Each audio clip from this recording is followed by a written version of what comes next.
ಪಾದಗಳಿಗೆ ನನ್ನ ಪ್ರಣಾಮಗಳನ್ನು ಸಲ್ಲಿಸುತ್ತೇನೆ.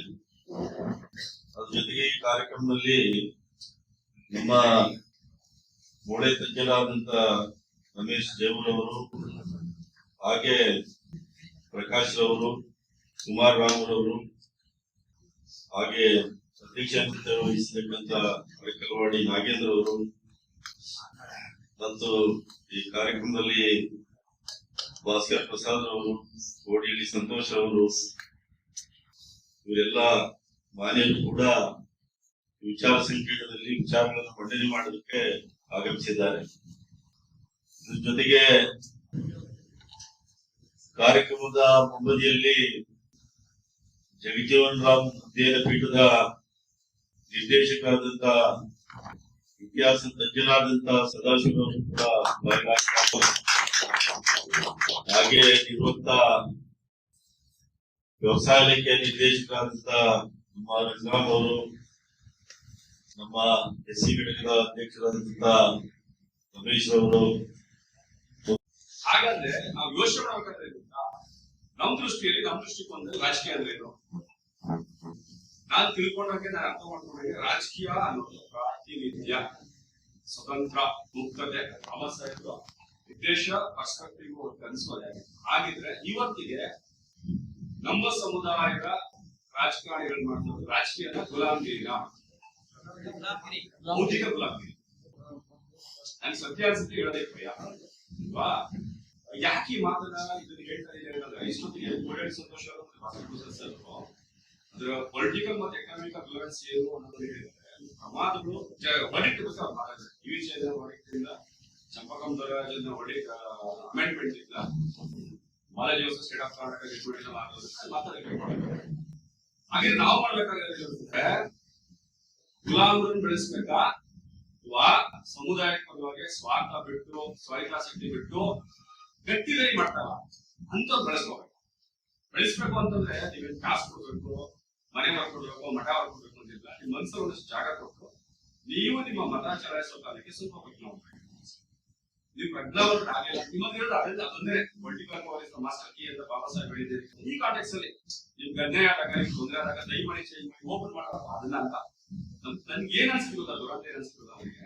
ನನಗೆ ಈಗ ನನಗೆ ಹೋರಾಟ ನನ್ನ ಎಲ್ಲಾ ವೇದಿಕೆ ಬಹುಶಃ ಇವಾಗ ನಾನು 40 ವರ್ಷ ಒಳಗಿಸಲಾತಿ ಹೋರಾಟ ನನ್ ಬರೀ 5 ವರ್ಷ ನಮ್ಗೆ ಗೊತ್ತಿಲ್ಲ. ನಾವು ಯಾವತ್ತೂ ಭಾಸ್ಕರ್ ಪ್ರಸಾದ್ ಸರ್ಕಾರನೋ, ಸಂತೋಷ್ ಅಥವಾ ನಾಗೇಂದ್ರ ಅಥವಾ ವೇದಿಕೆ ಗಣ್ಯಂತನೋ, ಬೀದಿಗೆಳೆದ್ರು, ಏಟ್ಗಳಿಗೆಂದು ಅವಮಾನಗಳ ಇಮ್ಯುಲೇಷನ್ಸ್ ಅನುಭವಿಸಿ ನಾವು ಇಲ್ಲ ಆ ಇದ್ರ ಬಂದಿಲ್ಲ. ಬಟ್ ಇವತ್ತು ಒಟ್ಟಾರೆ ನನಗೆ ಕಾಣಿಸ್ತದೆ ಅಂತಂದ್ರೆ ನೀವು ಅರ್ಥ ಮಾಡ್ಕೋಬೇಕು ನೋಡಿ. ಬೇರೆ ಎಲ್ಲಾ ಟೈಮಲ್ಲಿ ಎಲ್ಲಾ ಪೊಲಿಟಿಷಿಯನ್ಸ್, ಎಲ್ಲಾ ಎಂ.ಎಲ್.ಎಗಳು, ಎಂ.ಪಿಗಳು, ಎಲ್ಲಾ ಮಂತ್ರಿಗಳು irrespective of parties, caste, religion, ನಾವು ಕಾನ್ಸ್ಟಿಟ್ಯೂಷನ್ ಪರ, ಸಂವಿಧಾನ ಪರ, ಹಾಗೆ ಹೀಗೆ ಅಂತ ಹೇಳ್ತಾರೆ. ಇದೊಂದು ಇಂಟರ್ನಲ್ ರಿಸರ್ವೇಶನ್ ಕಾನ್ಫ್ಲಿಕ್ಟ್ ಇದೆಲ್ಲ ಕಿತ್ತಾಟ ಅಂತಂದ್ರೆ ಏನು ಒಂದ್ ಭಿನ್ನಾಭಿಪ್ರಾಯ ಇದೆಲ್ಲ, ಡಿಫ್ರೆಂಟ್ ಪರ್ಸ್ಪೆಕ್ಟಿವ್ ಇದೆಲ್ಲ, ಅವ್ರಿಬ್ರು ಒಟ್ಟಾಗಿ ತೋರಿಸ್ಬಿಟ್ರು ಇದು ಹೀಗಲ್ಲಪ್ಪ ಹೀಗೆ ಅಂತ ಸಾಲ್ವ್ ಮಾಡಕ್ಕೆ. ಆಕ್ಚುಲಿ ಅವ್ರು ನಿಜವಾಗ್ಲೂ ಪಾಲಿಟಿಕ್ಸ್ ಮಾಡ್ತಾರೆ. ಇವಾಗ ನಾವು ಅನ್ಕೊಂಡಿದ್ದೀವಿ ಏನ್ ಗೊತ್ತಾ, ಈಗ ಕೆಲವು ನಲಿಗಲ್ಲ ಕೂತು ನನ್ನ ಪಕ್ಕದವ್ರಿಗೆ, ಇದು ಹೇಳ್ತಾರೆ ನಲಿಗಲ್ಲ ಕೂತು ನನ್ನ ಪಕ್ಕದವ್ರಿಗೆ. ಇವತ್ತು ಇವ್ಗಪ್ಪ ಇವತ್ತು ಅಲೆಮಾರಿ ತಿಳ್ಕೊಂಡಿದ್ರು, ನಾಳೆ ದಲಿತ ಒಳಗಡೆ ಕಂಪೇರ್ ಮಾಡ್ಕೊಂಡ್ರೆ ಅಲೆಮಾರಿಗಳು ಸೆಂಟ್ ರೇಷಿಯೋ, ಸೆಂಟ್ ಪರ್ಸೆಂಟೇಜ್ ಇಡೀ ದೇಶದ ಕಡೆ, ಇಡೀ ರಾಜ್ಯದಲ್ಲಿ ಇದು ಮಾಡ್ಕೊಂಡು ಅಂತಂದ್ರೆ ದಲಿತರ ಪರಿಸ್ಥಿತಿ ಅಲ್ವಾ? ಜಾಬ್ ವೈಸ್, ಫಿನಾನ್ಷಿಯಲ್ ವೈಸ್ ನೇರವಾಗಿ ಇವತ್ತು ನಾವು ನೋಡಿ ಏನೇನೋ ದೊಡ್ಡ ಮಾತಾಡ್ತೀವಿ. ನೇರವಾಗಿ ನಾವು ಜಾತಿ ಹೆಸರು ವೋಟ್ ಮಾಡಕ್ಕಾಗ್ತದೆ. ನಮ್ ಜಾತಿ ವೋಟ್ ಮಾಡಿ ನಾನು ಇಂಥ ಜಾತಿ ನಮ್ಮ ಒಂದು ವೋಟ್ ಮಾಡಿದ್ದೀನಿ ಅಂತ ಹೇಳಿದ್ರೆ ಅಲ್ವಾ? ಸೊ ಹಾಗಿದ್ರೆ ಏನ್ ಬೇಕಂತಂದ್ರೆ ಪ್ರಾಂಟಿ ಕೇಳಿದ್ರೆ ಅದಕ್ಕೆ ಸರ್ ಅದನ್ನ ಅರ್ಥ ಮಾಡ್ಕೋಬೇಕು. ಇದಕ್ಕೆಲ್ಲ ಮಧ್ಯದ ಇರಪ್ಪ ಅಂತಂದ್ರೆ ನಾವು ಈಗ ಹೇಳ್ತಾ ನೋಡಿ, ಶಿವಣ್ಣ 8 ತಾಲೂಕಿಂದ ವಿಚಾರ ಸಂಖ್ಯೆ ಈ 8 ತಾಲೂಕಿಂದ ಬಂದಿರೋದು ಮುಖಂಡರು ಈ ವಿಚಾರ ಇದೇ ಸಂಖ್ಯೆ ಮಾಡೋದು. ಈ ವಿಚಾರ ನಾವು ಬೇರೆ ಪ್ರಚಾರ ಮಾಡಬೇಕು. ನಾವು ಯಾರು ವಿರೋಧಿಗಳಲ್ಲ, ಯಾರು ವಿರೋಧ ದ್ವೇಷ ನಾವು ಸಂವಿಧಾನ ಪರ. ಯಾರಾದ್ರೂ ಒಳ ಮೀಸಲಾತಿ ವಿರೋಧಿಸಿದ್ರೆ ನೇರವಾಗಿ ನಾವು ಸಂವಿಧಾನ. ಇವತ್ತು ನೀವು ಒಳ ಮೀಸಲಾತಿ ಬೇಡ ಅಂತ ಹೇಳ್ತೀರಾ, ನಾಳೆ ಮೀಸಲಾತಿನೇ ಬೇಡ ಅಂತ ವಾಟ್ಸ್ ಯುವರ್ ಸ್ಟ್ಯಾಂಡ್ಸ್? ಅದು ಸೈಲೆಂಟ್ ಆಗಿರ್ತೀರಾ?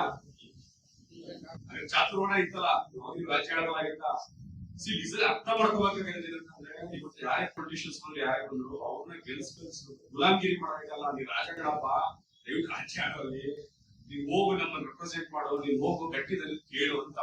ಆಯ್ತಾ? ಇಷ್ಟನ್ನ ನಾವು ಅರ್ಥ ಮಾಡ್ಕೋಬೇಕು. ಇಷ್ಟನ್ನ ಮಾತ್ರ ಈ ವಿಷಯದ ಬಗ್ಗೆ ಮಾಡ್ತೀನಿ. ಮುಂದೋದು ನನಗೆ ಅನ್ಸುತ್ತೆ, ನಾನು ವೈಯಕ್ತಿಕವಾಗಿ ನಾನು ಹೇಳ್ಬೇಕಾಗೋದು ಏನಂತಂದ್ರೆ, ಈಗ ಸಹೋದರ ಭಾಸ್ಕರ್ ಪ್ರಸಾದ್ ಹೇಳ್ತೀವಿ, ಇಲ್ಲ ಅಂದ್ರೆ ಬಂದಾಗ ವೇದಿಕೆ ಸರ್ ದೀಪಕ್ ಮಾತ್ರ ಒಂದು ಗ್ಲಾಸ್ ಅಲ್ಲಿ ಇಟ್ಟು ಮತ್ತೊಂದು ಬರ್ಬೇಕು, ಅದಕ್ಕೆ ಇದಾಗ್ತದೆ ನಿಮ್ ವಿಚಾರ ಸೂರ್ಯಚಂದ್ರ. ಅದಕ್ಕೆ ಯಾವ ಅಂಕೆ ಶಂಕೆ ಅಡೆತಡೆಗಳು ಬೇಕಾಗ್ತದೆ. ಸತ್ಯ ಹೇಳಿದ್ರೆ ಯಾಕೆ ಸರ್ ಹೇಳ್ಕೊಬೇಕು, ಏನಾಗಬೇಕು? ಈಗ ನಾನು ಕೇಳೋದು, ಈಗ ಯಾವ್ದೋ ಅವರೇ ನಾನು ಮೊನ್ನೆ ಲಾಸ್ಟ್ ವೀಕ್ ಮಾಡ್ತಾರೆ ಹೇಳ್ತಾ ಇದ್ದಾರೆ, ಇಲ್ಲ ಅವರಿಗೆ ನಾವು ಸಮುದಾಯದಲ್ಲಿ ಕೂತ್ಕೊಂಡು ಬೆಳ್ಳಿ ತೀರದ ಚಿನ್ನ ತೀರದ ನಾ ಕಳಿಸಿಲ್ಲ ಸರ್. ಇಲ್ಲಿ ಕೂತ್ರೆ ರಾಜಕೀಯ ಪ್ರತಿನಿಧಿಗಳಿಗೆ ಯಾಕೆ ಕೋಡೇಳಿ ಸಂತೋಷ್ ಅವರಾಗಲಿ, ರಾಘೇಂದ್ರ ಯಾರು ನಾವು ಬಂಡ್ರಪ್ಪ ನೀವು ಸಮುದಾಯ ಪರವಾಗಿ ಮಾತಾಡ್ರಿ, ಸಮಾಜ ಪರವಾಗಿ ಮಾತಾಡ್ರಿ, ಚಿನ್ನ ತೀರದ ಬೆಳ್ಳಿ ತೀರದ ನಾ ಕಳಿಸ್ತಾರ ಅಲ್ವಾ? ಅವ್ರು ಎಲ್ಲಾ ವೈಯಕ್ತಿಕವಾದಂತ ಜೀವನಗಳನ್ನ ಬಲಿ ಕೊಟ್ಕೊಂಡು, ವೈಯಕ್ತಿಕವಾದ ಹಿತಾಸಕ್ತಿಗಳನ್ನು ಬಲಿ ಕೊಟ್ಕೊಂಡು ಇದ್ದಾಗ ನಾವು ಮಾಡಬೇಕಾದ ಕೆಲಸ ಏನಿಲ್ಲ, ಅವ್ರು ನಿಂತ್ಕೋಬೇಕು. ನಾವು ಅವ್ರ ಪರವಾಗಿ ನಿಲ್ಲಿಲ್ವಾ?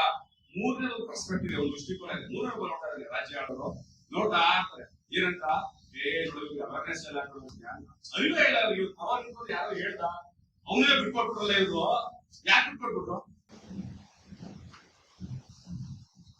ಇವರಿಗೆ ಭೌತಿಕ ಗುಲಾಮಿ ಇದೆ, ಅದಕ್ಕೆ ಬಿಟ್ಕೊಟ್ಬಿಟ್ರು. ಇವ್ರು ಇಷ್ಟು ಕೇಳಿ ಬಿಡಿ, ತಲೆಗೆಡಿಸ್ಕೊಂಡು ಎಷ್ಟು ಕೇಳ್ಬೇಕು? ಹುಲಿ ಒಂದ್ ದಿವಸ ವಯಸ್ಸಾಗಬೇಕಲ್ವಾ, ಸಿಂಹಕ್ಕೆ ಒಂದ್ ದಿವಸ ವಯಸ್ಸಾಗಬೇಕಲ್ವಾ, ಹಾಗೆ ಹುಲಿ ಸಿಂಹ ಒಂದ್ ದಿವಸ ವಯಸ್ಸಾಗುತ್ತೆ, ದನಿಗಾಗುತ್ತೆ ಅಂತ ಕಾಯ್ತಾರೆ. ದಯಮಾಡಿ ಅದಕ್ಕೆ ಆಸ್ಪದ ಕೊಡ್ಬೇಕು. ನೀವು ನೈತಿಕವಾಗಿ ದಯಮಾಡಿ ಈ ಒಳ ಮೀಸಲಾತಿ ಯಾರು ಹೋರಾಟ ಒಂದು ನಿಂತ್ಕೊಳ್ಬೇಕು. ಯಾಕೆ ಅಂತಂದ್ರೆ ಒಳ ಮೀಸಲಾತಿ ಅನ್ನೋದು ಇವತ್ತು ಸಾಂವಿಧಾನಿಕ ಹಕ್ಕು. ಸುಪ್ರೀಂ ಕೋರ್ಟ್ ಅದನ್ನ ಸಾಲಿಡ್ ಅಂತ ಹೇಳಿದ್ರೆ ಯಾವ್ದು ತೊಂದರೆನಾಯ್ತು ಬೇಕಾಗಲ್ಲ, ಅದನ್ನ ಸರಿ ತಪ್ಪು ಅಂತ ಹೇಳಿದ್ರೆ ಅರ್ಥ ಆಯ್ತಾ? ಇಷ್ಟು ನಾವು ಅರ್ಥ ಮಾಡ್ಕೋಬೇಕು. ಈ ಅರ್ಥ ಆದ್ರೆ ಮಾತ್ರ ರಾಜಕಾರಣಿಗಳಾಗ್ಲಿ ಮತ್ತೊಬ್ಬರಲ್ಲಿ ಯಾರೇ ಆಗ್ಲಿ ಎಚ್ಚೆತ್ಕೋತಾರೆ, ನಮ್ಮ ಬೇಡಿಕೆಗಳನ್ನ ಅಹವಾಲುಗಳನ್ನ ಸೀರಿಯಸ್ ಆಗಿ ಕನ್ಸಿಡರ್ ಮಾಡ್ತಾರೆ. ಇಲ್ಲ, ನಾವೀಗ ಭಾಸ್ಕರ್ ಪ್ರಸಾದ್ ಅವರು ಮಾತಾಡಿದ್ರು, ರೋಮಾಂಚನಗೊಂಡು ಜೈ ಜೈ ಜೈ ಅನ್ಬಿಡ್ತೀವಿ, ಸಂತೋಷ್ ಅವ್ರು ಮಾತಾಡಿದ್ರು ಜೈ ಜೈ ಜೈ ಅನ್ಬಿಡ್ತೀವಿ, ಹಳೆದ ಯಾವ್ದು ಗರ್ಕಾಲ ಕಷ್ಟ ಹೇಳಿದ್ರು, ಹೌದು ನಮ್ದು ನಾವು ಎಂಬದಿ ನಮ್ಗೆ ನಾವೇ ಹೌದಪ್ಪ ಎಷ್ಟು ಕಷ್ಟ ಬಂದೆ ಎಲ್ಲ ಬಂದೆ ಮಕ್ಕಳು ಹಾಗೆ ಮೈ ಮಾಡ್ಕೊಂಡಿತ್ತು ಅಂತಂದ್ರೆ ಇವತ್ತಿಗೆ ರೆಪ್ರೆಸೆಂಟೇಷನ್ ತುಂಬಾ ಕಡಿಮೆ ಇದೆ. 3-4 ಏನೋ ಬಂದಿದೆ ಅಂತ ಒಂದ್ ಕಾಲಿಗೆ ನಶಿಸ್ಬಿಟ್ರೆ ನಮ್ ಜನರೇಷನ್ ಬಿಟ್ಬಿಡಿ, ನಮ್ಗೆ ಇನ್ನೊಂದು 10-20 ವರ್ಷ 30 ವರ್ಷ ಬದುಕೊಂಡ್ಬಿಡ್ತೀವಿ ನಾವು. ನಿಮಗೆ ತೊಂದರೆ ಇಲ್ಲ. ನೆಕ್ಸ್ಟ್ ಜನರೇಷನ್ ಇದೆಲ್ಲ ಹೇಳ್ಕೊಳಕ್ ಹೆಸರಿಲ್ಲ, ತಳಿಗಳು ಅವಸರಗಳು ಹೊಂದ್ಬಿಟ್ಟು ಅಂತ ಹೇಳ್ತಲ್ಲ, ಹಾಗಾಗ್ಬಿಡುತ್ತೆ. ಅದು ಆಗ್ಬಾರ್ದು. ಆಮೇಲೆ ಕೈ ಮಾಡಿ ನಾನು ಕೇಳ್ಕೊಡೋದು, ಸಮುದಾಯಗಳ ವಿಚಾರ ಬಂದಾಗ ಏನೇ ಇದೆ ಸರ್ ಮಾಡಕ್ಕೆ ಸ್ಪ್ಲಿಟ್ ಆಗ್ಬಿಡಿ. ಸರ್ಕಾರಿ ನೌಕರರಾಗಿರ್ಬೋದು, ವಿದ್ಯಾವಂತರಾಗಿರ್ಬೋದು, ರಾಜಕಾರಣಿಗಳಾಗಿರ್ಬೋದು, ವ್ಯಕ್ತಿಗಳಾಗಿರ್ಬೋದು ಅಂತ ಹೇಳಿ ಕೇಳ್ತಾರೆ. ಇಷ್ಟೊತ್ತು ಅವ್ರು ಮಾತಾಡಿದ ಔಚಿತ್ಯ ನಾವೆಲ್ಲ ಒಂದು ಕುಟುಂಬ, ಒಂದು ಫ್ಯಾಮಿಲಿ, ಒಂದ್ ಕಡೆ ಕೊಡ್ತಾರೆ. ಡಿಫ್ರೆನ್ಸಸ್ ಇತ್ತು ಅಂದ್ರೆ ನಮ್ಮೆಲ್ಲ ಹೋಗ್ಬೋದು, ನಿಮ್ಮಲ್ಲಿ ಟೀ ಕರ್ದೋ, ನಿಮ್ಮಲ್ಲಿ ಕಾಫಿ ಕರ್ದೋ, ನಿಮ್ಮಲ್ಲಿ ಊಟ ಕರ್ದೋ, ಸಂತೋಷ್ ಅವರು, ನಾಗೇಂದ್ರ ಬರಲ್ಲ ಅಂತ ಹೇಳಿಲ್ಲ, ಬರಲ್ಲ ಅಂತ ಹೇಳ್ತಾರೆ. ಯಾವುದೇ ಕಾರಣಕ್ಕೂ ಬರಲ್ಲ. ಕೂತು ನಾವು ಅಲ್ಲಿ ಡಿಸ್ಕಸ್ ಮಾಡಬೇಕು. ಇಲ್ಲೇನೋ ಒಂದಂತೆ ಕತೆ, ಇಲ್ಲೇನೋ ಒಡೆದ ಮನೆ ಹಾಕ್ಬೇಡಿ. ಒಡೆದ ಮನೆ ಹಾಕೊಂಡ್ರೆ ಕಷ್ಟ. ಅಂದ್ರೆ ದಯಮಾಡಿ ಎಲ್ಲ ವರ್ಡಿಕ್ಟಲ್ಲಿ ಕಾನ್ಸ್ಟಿಟ್ಯೂಷನ್ ಅಲ್ಲಿ ಇಷ್ಟ ಹೇಳೋಣ.